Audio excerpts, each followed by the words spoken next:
দেশি ছোলার চাট বানাতে আমি এখানে নিয়েছি পরিমাণ মতো ছোলাকে সেদ্ধ করে নিয়েছি। সেদ্ধ করার সময় ওতে সল্ট অ্যাড করেছি, পরে কিন্তু আর সল্ট অ্যাড করব না।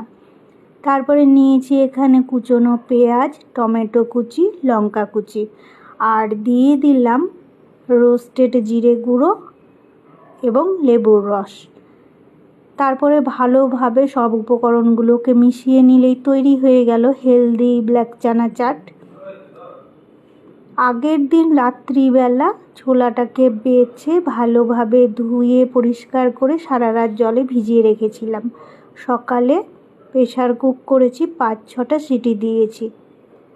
আর ঠিক এই একই পদ্ধতিতে তৈরি করা যাবে কাবুলি চানা চাট, লোবিয়া চাট যেটাকে আমরা বরবটির বীজ বলি, রাজমা চাট। এইভাবে চাটগুলো ঘরে তৈরি করলে খুব হেলদি হয়, টেস্টিও হয় আর খেতে ভালো লাগে।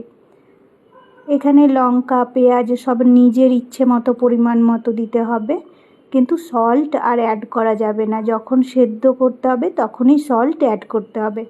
আর সেদ্ধ করা জলটা কিন্তু ফেলা যাবে না, সেটা অন্য কোনো সবজি রান্নাতে বা ডাল যখন হবে ডালের মধ্যে দিয়ে দিতে হবে।